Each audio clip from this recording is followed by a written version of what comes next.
The late autumn sky over the Ohio River was flush with auburn and bruised purple streaks when the evening of November 4th, 2025 began to fold into night. In Louisville, Kentucky, the city's usual hum.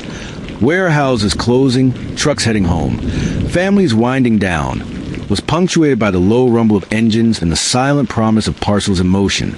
At the southern edge of the city, the sprawling complex of the brown uniformed workers of the logistics hub stood like a temple of movement, where tens of thousands of boxes, crates, pallets passed through every hour, directed by conveyors, forklifts, scanners. In that place, efficiency was a creed. Delay, the unspoken sin. Tonight, one flight would bring everything into sudden, halting stillness. Flight 2976, a three-engine freighter, registration N259 up, a veteran of the skies, stretched her wings for departure. She was no monument to brilliance, but a workhorse. Built in 1991, first as a passenger liner for Thai Airways, later converted into a freighter role for UPS in 2006.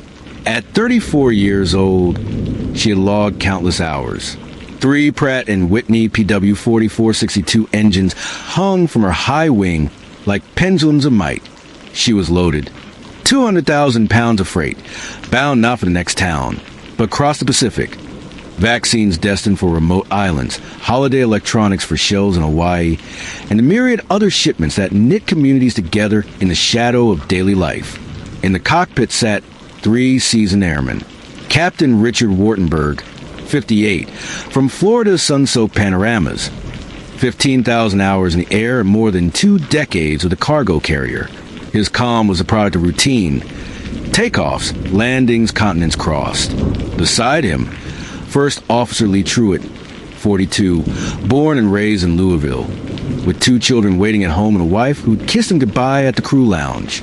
His previous life in the Air Force gave him a guard of discipline. Behind him, in the jump seat, Relief Officer Dana Diamond, 35, one of the few women flying heavy freighters at that rank, ambitious, competent, rising fast. They were used to rhythm. Checklists, run-ups, clearance, wheels up, cruise, descent, landing. Tonight's flight, SDF to H&L via the standard outward bound path. Nothing about this week had flagged. Weather cooperative. No maintenance write-ups that loomed. The ground crews waved them off. At 5:14 p.m., throttles advanced. The MD-11 roared. Speed climbed. The runway of 10,000 feet vanished beneath. At 152 knots, the nose lifted. They were airborne. Then the air changed. 37 seconds after takeoff thrust was set, the master caution bell rang. Insistent and cold. A yaw alarm. A thrust asymmetry warning. Outside the window, the left wing dipped. Objects no pilot wants to see. Engine 1. The outboard left engine ruptured. Cartwheeled off the pylon, the steel cradle giving way, sending 7 tons of turbo machinery spinning into the dusk. The wing now missing its counterweight. The aircraft began to stall. Yaw turned to roll. At 100 feet above ground, the moment for recovery vanished. Below, the industrial fringe of grade lane, auto salvage yards, recycling plants, petroleum reclaimed tanks, loomed. At 5:15 and 32 seconds p.m., according to the last ADSB ping, she struck. First the chain link fence of an auto parts lot, then a warehouse wall, then fuel tanks and plastic crates, tires and oil drums infused with flame. A fireball half a mile long erupted, the air filled with acrid black plumes. Sirens converged. Shift workers, off their shifts, glanced up from parking lots. Drivers stalled on the highway. Phones lifted. Smoke turned the sky into a silent witness. By dawn, the toll was emerging. 3 crew members, Wartenberg, Truitt, Diamond. On the ground, 10 more. Auto yard mechanics crushed beneath beams. Petroleum plant techs overcome by flame. A trucker in the blast radius. For missing initially, families paced hospital waiting rooms. For each number, a face. For each statistic, a story. In the brown-toned apron of the hub, operations stopped. Conveyors quieted. Packages tagged delayed. Engines grounded. For the first time, the machine of logistics lurched. The hub had grown up around this aircraft, the same type, many times. At the company's global hub, the shape of logistics was expressed in these tri-jet freighters, wings slicing the twilight. They carried not just freight, but ambition, connection. And on this evening, one of them faltered. The preliminary clues: engine separated, left wing fire, pylon failure, investigation beginning. At that height and speed, margin was razor thin. They had no time for an extended fight. Air wars for more than a minute? No, a matter of seconds. But what matters here is not just the mechanics of metal and turbine. Behind every piece of cargo, someone waited. The vaccines in the hold would have reached islands far from tomorrow's sunrise. The gadgets would have lit a child's room in Hawaii. The mechanics on the ground, tire changers, salvage yard workers, oil reclaim techs, clocked in that evening just like any other. Their lives don't appear in freight manifests, but they are part of the chain. In the hours after the crash, vigils formed at the great lawn of the local church. Crosses sprung up, each for a life lost. Candles, silent crowds. The airport's ambient hum replaced with hushed tones of grief. At the bridge spanning the river nearby, yellow lights glowed in tribute. Yellow as the UPS uniforms, yellow as remembrance. The scene was still. The question hung in the autumn air.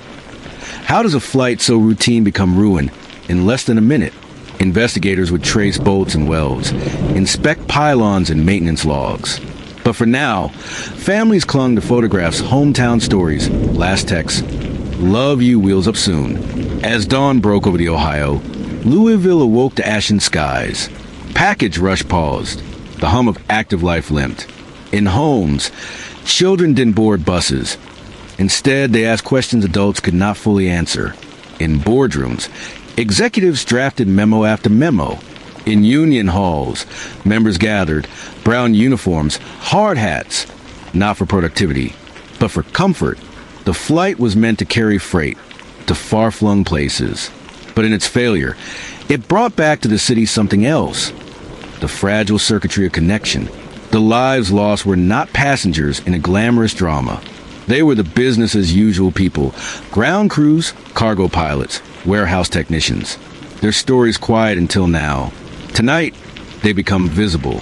So we begin here, in the dusk, where routine turns to rupture. In the plains thunder and the ground's fire. In the hall of freight and the halt of life. In the long line of movement and the sudden stop.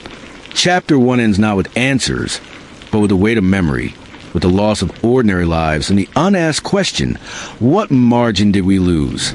By sunrise, the air above Louisville hung heavy with smoke and the faint metallic scent of jet fuel. The night before it carved a wound into the city's skyline, one that no one could yet measure. Emergency crews were still combing through the wreckage when the first rays of light fell across the blackened stretch of grade lane, a place that had once been alive with forklifts, wrenches, and the echo of steel doors. Now it was a graveyard of twisted aluminum and molten rubber. At 6:12 a.m., search teams confirmed what families already feared. All 3 crew members were gone. So were 11 souls on the ground. 4 of them were mechanics who had spent decades rebuilding car engines just a few feet from where the MD-11 came down. 2 were brothers, Samuel and Luis Ortega, who'd immigrated from Honduras a decade earlier, building their auto business one customer at a time. Their younger sister arrived at the scene at dawn, standing behind yellow tape, hands trembling as she whispered. They were just finishing work. In moments like these, time bends.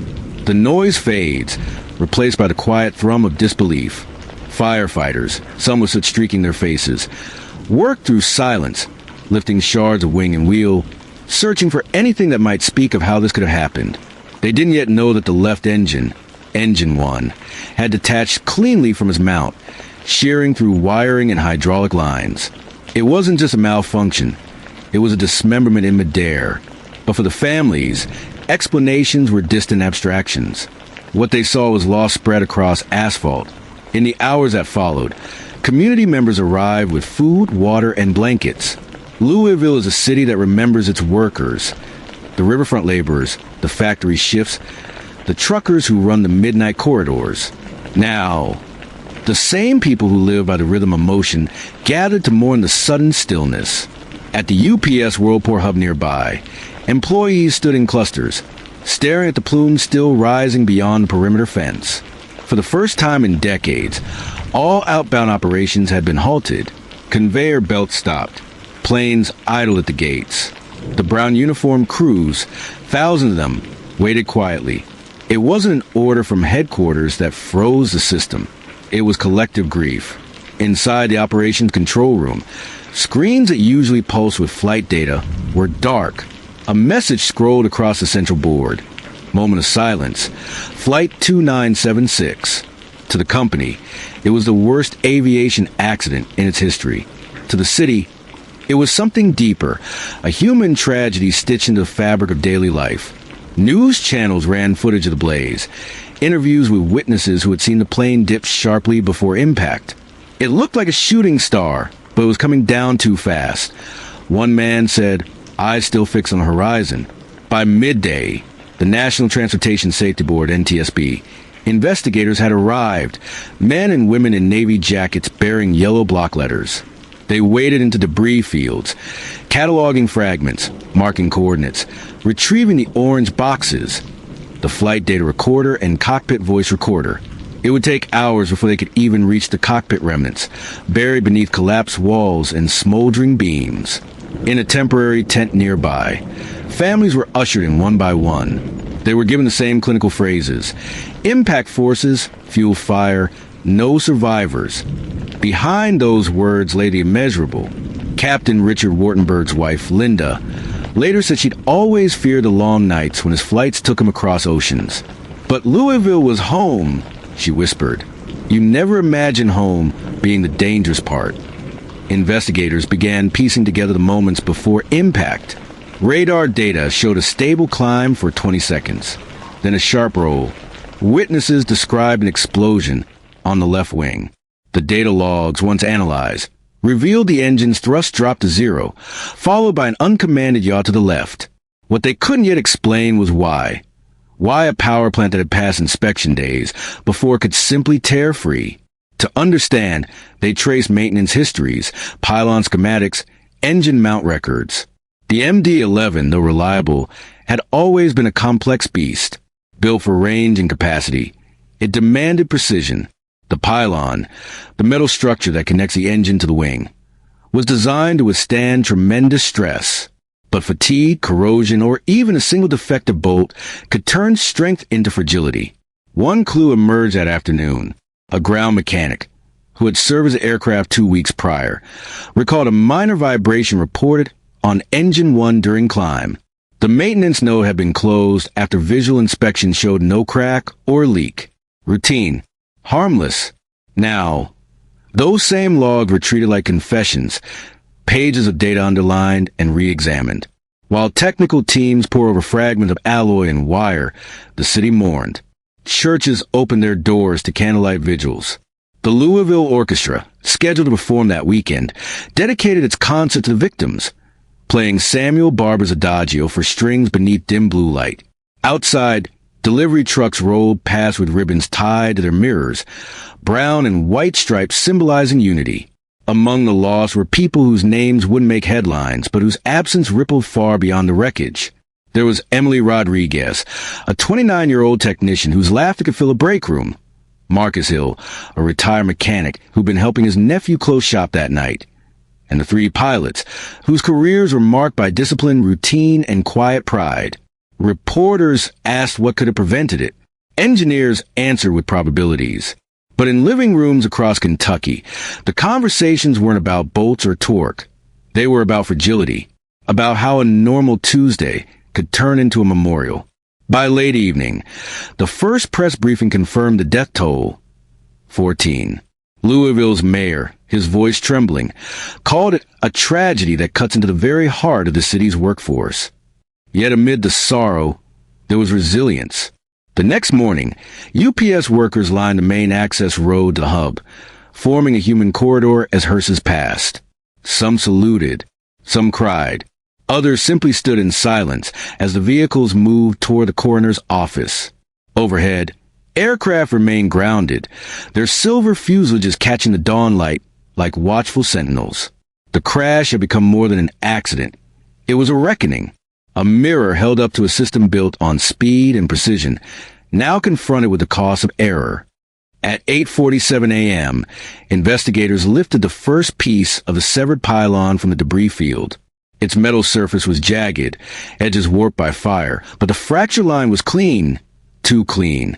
Metallurgists immediately recognized the signature of structural failure, not explosion. The conclusion forming in their minds was chilling. A fatigue crack, likely unseen, that had grown over years until gravity and thrust conspired to finish the job. Back at the makeshift memorial, the families didn't need the science to tell them what they already knew. That life can hinge on things invisible. As dusk fell for the second night since the crash, candles flickered along the riverfront. Paper lanterns floated upward, carrying handwritten messages. Fly high, Captain. Forever in our routes. We'll finish your delivery. The city of Louisville had always known movement, the constant churn of industry and transport.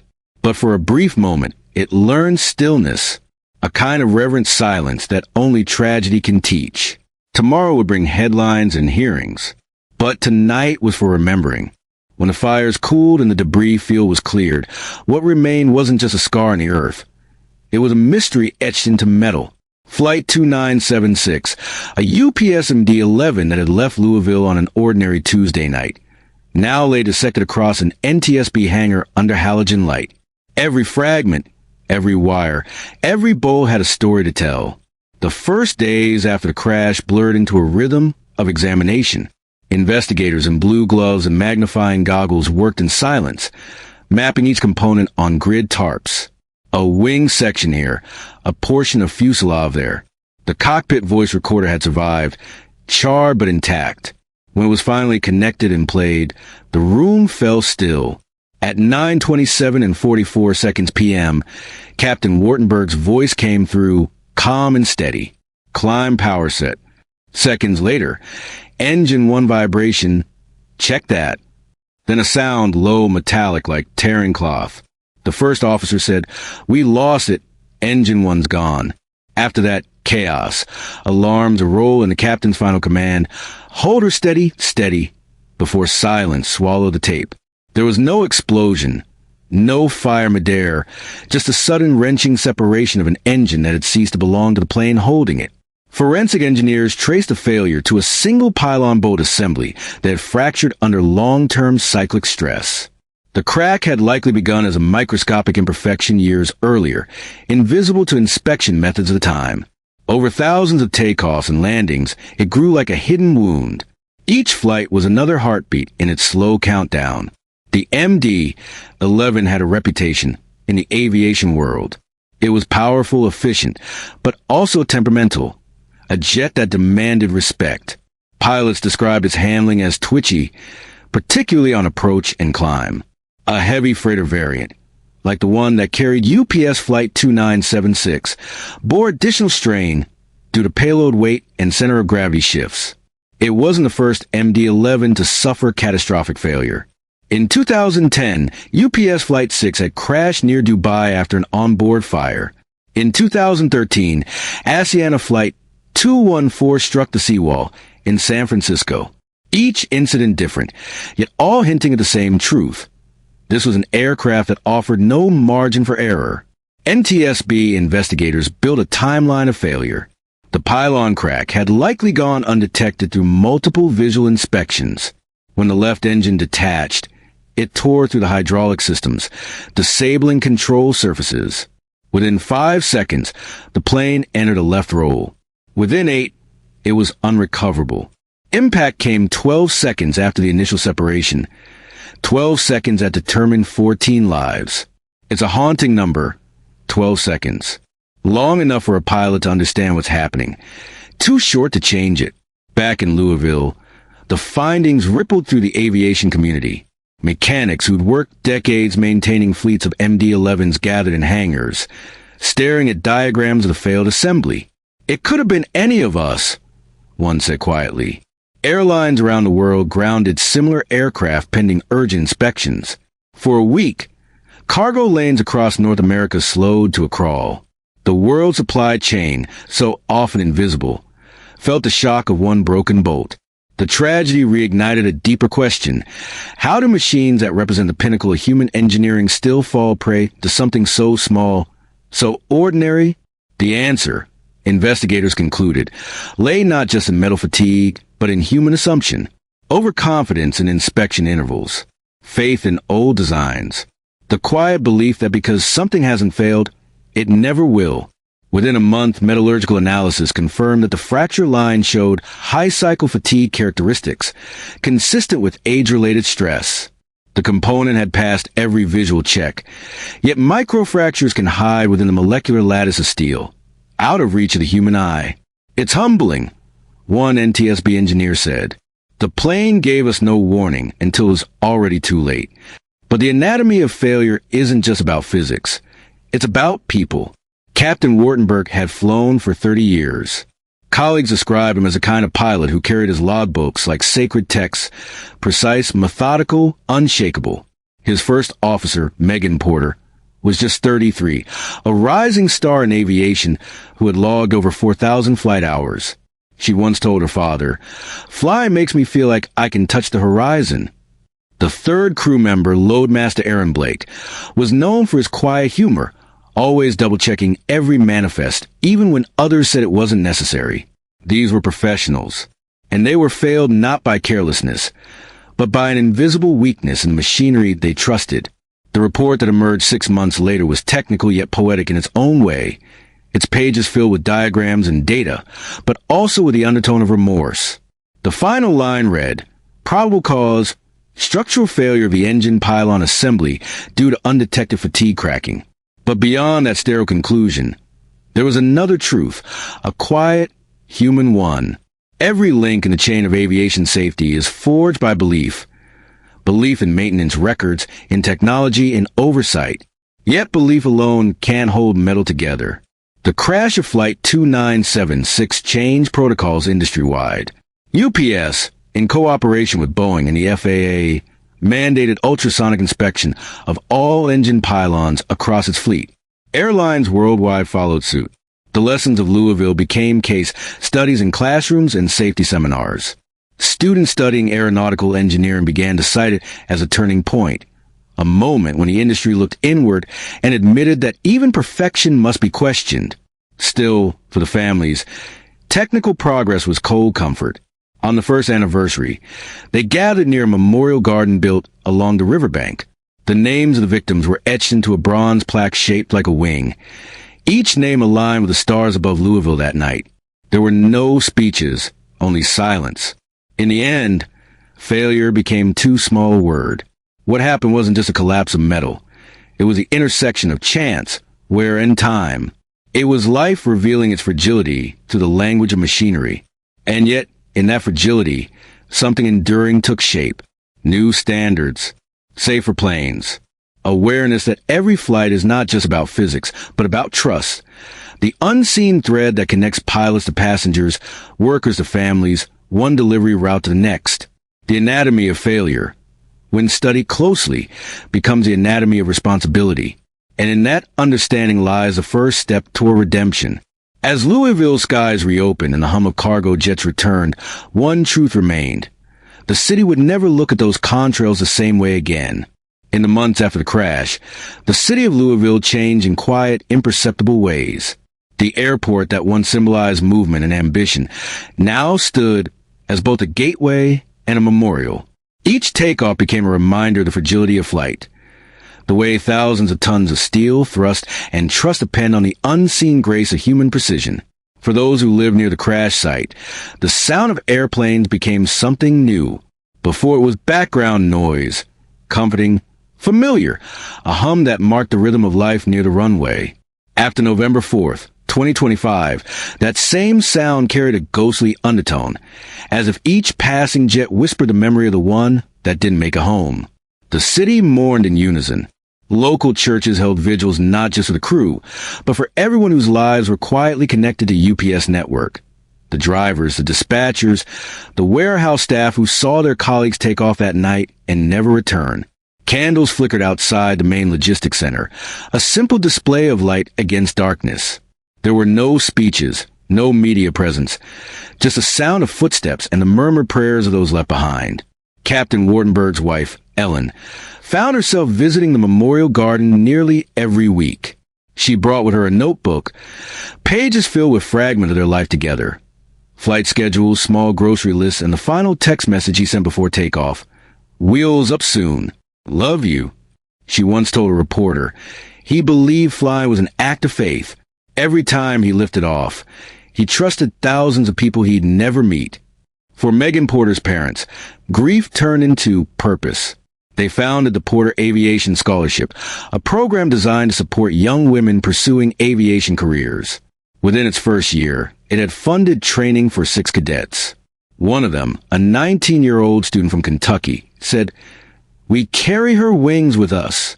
We fly because she couldn't." Meanwhile, UPS found itself at a crossroads.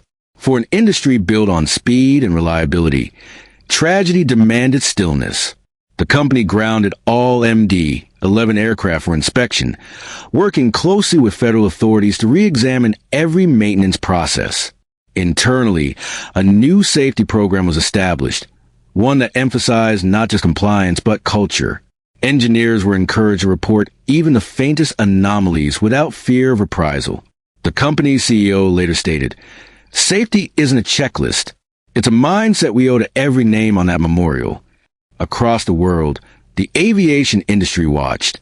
FedEx, Lufthansa Cargo, and KLM, all major operators of the MD-11, conducted parallel audits. Pilots began holding voluntary briefings on structural awareness and emergency response procedures. What started as a corporate mandate evolved into a global dialogue about accountability, transparency, and respect for the human lives behind every manifest. For the National Transportation Safety Board, the investigation of Flight 2976 became a landmark case. Their final report was both an autopsy and an ode to progress. It outlined precise engineering failures, metal fatigue, inspection oversight, but also the larger human truth. The systems we build reflect the people who build them. One section of the report was subtitled, "A Culture of Vigilance," emphasizing that no procedure, however well documented, could substitute for curiosity and humility in the face of complexity. Louisville itself began to heal. On the first spring after crash, construction began on the Sky Remembered Garden, a project funded by local donations and the families of the victims.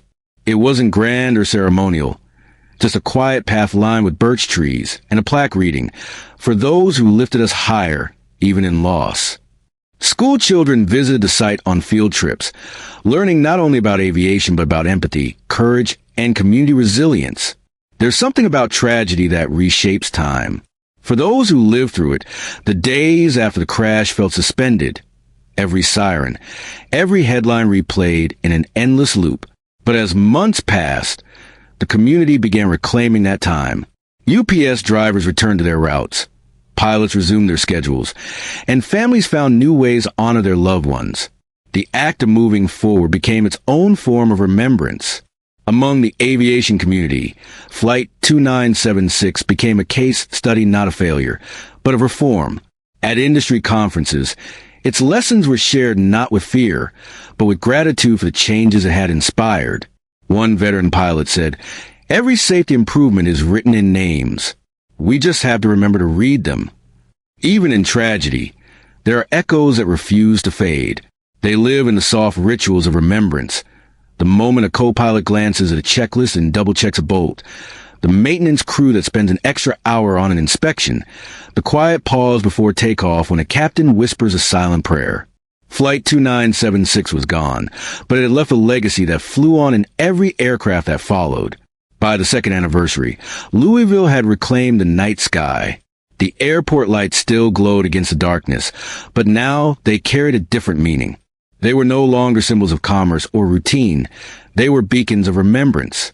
And as another UPS cargo jet lifted off from runway 17L, its engines roared into the same air that once held tragedy. But this time, it wasn't a sound of loss. It was a sound of endurance, a declaration that even when machines fail, the human spirit finds a way to rise again. The people of Louisville didn't move on. They carried forward. Each life lost that night became a thread woven into a larger story of resilience, one that stretched far beyond Kentucky. From the engineers who redesigned the pylon structure to families who built scholarships, every act of memory became an act of meaning. And so, the echoes in the sky remain, not as reminders of disaster, but as quiet assurances that no one is forgotten. In aviation, legacy isn't built from success alone. It's carved into the aftermath of disaster, shaped by what we learn, what we change, and what we refuse to forget. The story of UPS Flight 2976 became one such legacy, a testament to how tragedy can awaken an entire industry, and how loss can be transformed into protection for lives yet to come. When the final investigation report was released nearly a year after the crash, it didn't read like an ending. It was a blueprint for transformation. The findings, structural fatigue, maintenance oversight, inspection limits, were already well known by the time they reached the public. But hidden within the technical jargon was something more profound, an acknowledgement of humility. The aviation world had long prided itself on precision and control, yet this report quietly admitted that no system is infallible. It was a reminder that safety isn't static. It must evolve as relentlessly as the skies we fly through. From that point onward, change moved quickly. The Federal Aviation Administration issued a global airworthiness directive mandating enhanced non-destructive testing on all MD, 11-engine pylons, and support structures. Airlines across continents halted operations for weeks, grounding hundreds of cargo flights to ensure no similar defect lay waiting. UPS, to its credit, didn't wait for the directive. Their internal overhaul became a case study in crisis ethics. They restructured maintenance oversight, expanded pilot safety training, and instituted a red line program, empowering any employee, no matter their rank, to halt operations if they identified a potential safety concern. For an organization that moves millions of packages a day, such a pause was monumental. Yet they made it law within their culture. FedEx followed suit. Lufthansa Cargo began rotating older aircraft out of service earlier than scheduled. Even Boeing, the manufacturer of the MD-11, launched a voluntary review program for all legacy airframes still in operation. What began as one company's tragedy became the aviation industry's collective reckoning.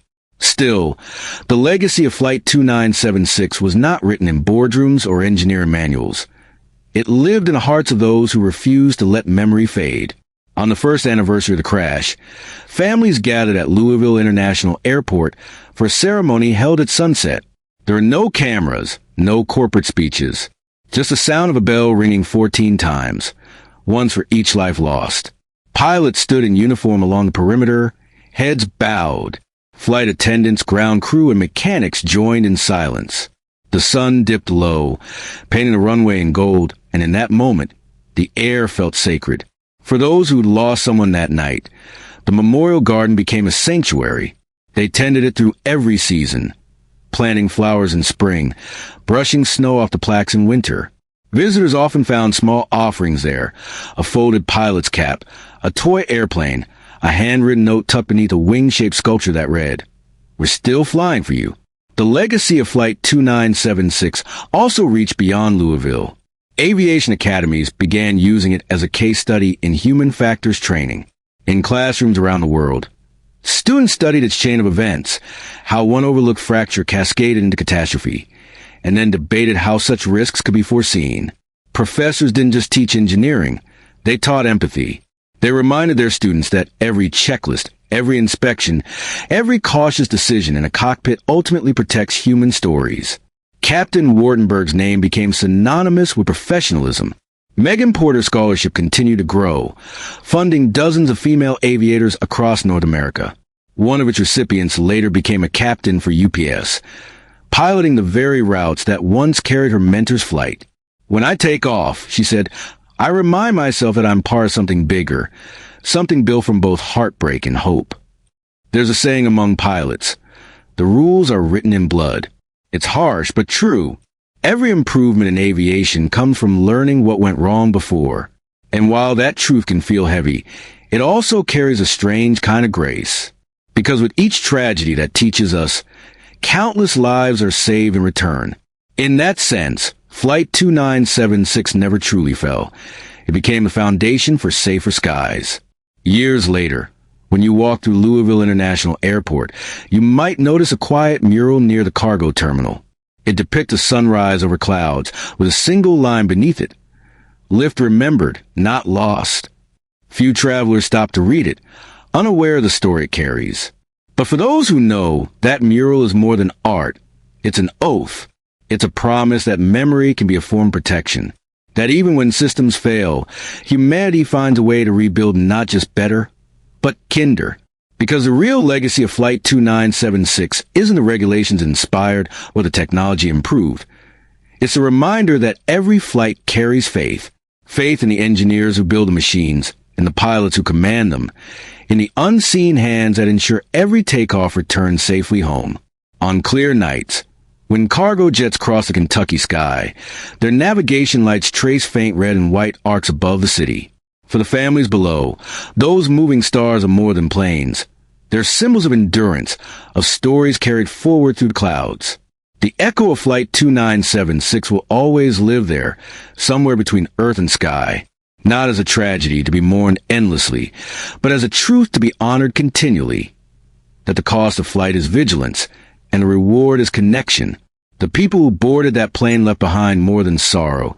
They left a map, one that shows the way from grief to growth, from loss to legacy. And so, the skies over Louisville remain both haunted and holy, reminding us that even the darkest nights can give birth to light.